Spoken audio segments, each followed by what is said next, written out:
Vous savez, moi je suis membre de l'extrême gauche et il est de mon devoir de promouvoir les idéologies de paix et d'amour. Et du coup, on va regarder un reportage où on va écouter et suivre Aurélie, qui est convertie à l'islam, qui est en voile totalement intégral et qui nous explique qu'elle ne peut pas lire de livres. Parce que si elle lit un livre, elle va avoir des émotions. Et si elle a des émotions, c'est contraire à l'islam. Donc elle se prive de livres. Je vais mettre des petits filtres anti-droit d'auteur. Je sais pas, c'est un reportage de quelle émission. Hop. Aurélie s'en est accommodée. Aujourd'hui, elle a banni de sa bibliothèque tous ses romans d'amour qui pourraient lui procurer des émotions. Car l'émotion, dans le salafisme, c'est un péché. Les relations hommes-femmes intimes, c'est pas quelque chose qu'on va lire, quoi. Justement, c'est quelque chose d'intime qui reste entre l'homme et la femme. Ça va pas être lu par les autres ou même regardé par les autres. À la télévision, elle se borne à regarder les informations. Car le message des divertissements et de la publicité serait une atteinte aux bonnes mœurs. Mais en fait, moi, je vais regarder des dessins animés souvent, comme les Walt Disney, comme ça. Les Walt Disney, Pocahontas. Là, c'est une histoire d'amour entre une femme et un homme, pourtant. Oui, mais c'est un dessin animé, c'est vraiment... En plus, les classiques, les anciens, ils sont vraiment bien, parce que vraiment, ça reste comment dire, un petit peu comme un magie, les contes de fées, tout ça. C'est vraiment... justement, vu que c'est pour les enfants, déjà, il n'y a pas de choses vraiment qui sont choquantes ou quoi. Même dans les dessins animés d'aujourd'hui, des fois, je trouve que c'est un peu choquant. Qu'est-ce qui est un peu choquant, par exemple? Comme Titeuf. Parle du zizi, des trucs comme ça. Moi, personnellement, j'aimerais pas que mes enfants ils puissent regarder quelque chose comme ça. Alors, et là, il y a plein de choses à dire. Donc, Disney et Titeuf, c'est trop violent. C'est trop violent, d'accord? Donc, elle peut pas regarder Disney, même si elle adore ça. Et ensuite, je peux pas m'empêcher de penser à l'intersection des luttes.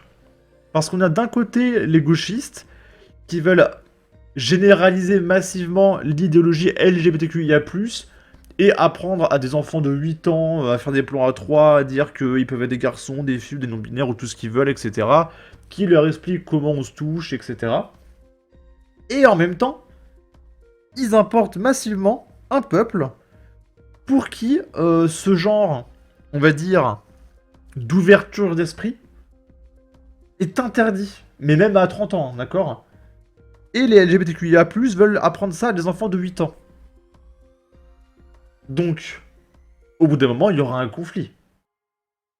Et il va y avoir un gagnant et un perdant. Donc, qui est-ce qui va gagner? Est-ce que ce sont des féministes avec des cheveux bleus? Ou des gens qui apprennent dès leur plus jeune âge à égorger des animaux pour faire le halal?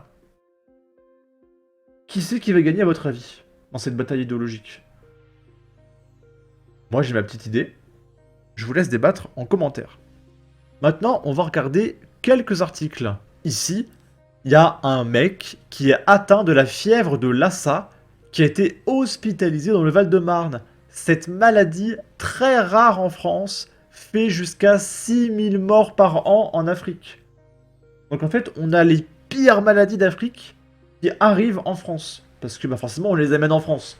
Donc on a le retour de la peste, du choléra, de ce truc là, comment ça s'appelle, la fièvre de Lassa, la variole du singe. On a plein de trucs merveilleux qui arrivent en France, d'accord?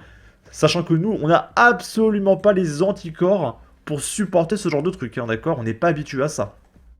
Info BFM TV. Si le patient se porte bien aujourd'hui, une enquête épidémiologique est en cours pour recenser les cas contacts à risque.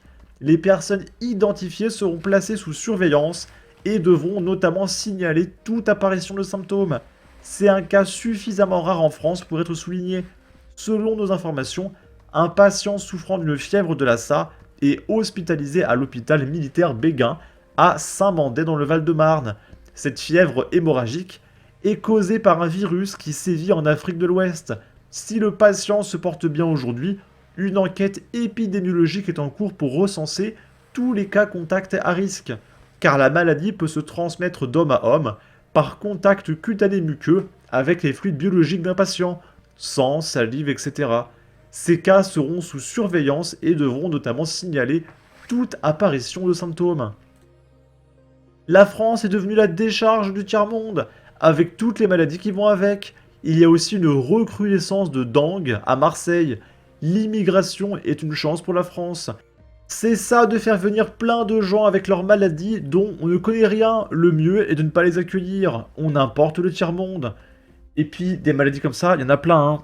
Il y a la gale, le paludisme, la tuberculose, le VIH, plein de trucs comme ça qui sont absolument merveilleux, d'accord? Ensuite, ici, on est à Lyon. Après avoir proclamé son admiration pour Mohamed Merah, il agresse une automobiliste et hurle qu'il vengera ses frères de Palestine. Il cumule déjà près de 30 condamnations. Mise à jour, il a été relaxé des faits d'apologie du terrorisme. On va regarder ça. Tout commence le 4 avril. Quelques jours plus tôt, vendredi, il se disputa avec sa compagne après une journée à boire du whisky. En bas de son immeuble situé dans le 9e arrondissement, il avait arrêté une voiture et demandé à l'automobiliste de le déposer au prochain arrêt de bus. Médusée, la femme avait refusé la requête, ce qui avait provoqué la colère du trentenaire, qui avait réussi à casser sa vitre en donnant un coup de poing. La police était rapidement intervenue sur place selon Le Progrès, qui rapporte que l'homme ivre avait hurlé son amour pour Mohamed Merah et son désir de vengeance pour ses frères de Palestine. Au tribunal judiciaire, le Lyonnais n'était pas perdu, car il cumule déjà près de 30 condamnations et il est toujours dehors. L'homme qui, le 29 mars dernier, a hurlé que Mohamed Merah était son idole et que le terroriste avait bien fait de tuer des enfants, a été relaxé des faits d'apologie d'un acte de terrorisme. Son explication selon laquelle il s'est exprimé de la sorte pour faire chier les policiers a donc été entendue. Selon Le Progrès, les juges l'ont condamné pour ses faits de violence à 15 mois de prison, dont 3 avec sursis. Et donc il a 1 an ferme, et s'il se comporte bien, dans 6 mois il est dehors. Soit une 26e condamnation à son actif. Il a été écroué à l'issue de l'audience. Donc ce mec-là, qui dit que Mohamed Merah, c'est son idole et qu'il a bien fait tuer des enfants, qui a été condamné 25 fois en prison. 25! Et là, il y va une 26e fois pour une pauvre année. Et s'il est gentil, il sortira plus vite. Il jouera à la PlayStation, il y aura les sorties piscine, etc. Le mec, en 2025, il est dehors. D'accord? 25 condamnations, mais c'est du délire. Hein. C'est... Waouh, je sais plus quoi dire, hein, vraiment, mais... En tout cas, n'hésitez pas à donner votre avis, votre opinion, à partager, liker, commenter. Ça aidera au référencement des vidéos sur YouTube. Abonnez-vous, suivez-moi sur Twitter. Et à la prochaine pour de futures vidéos. Ciao.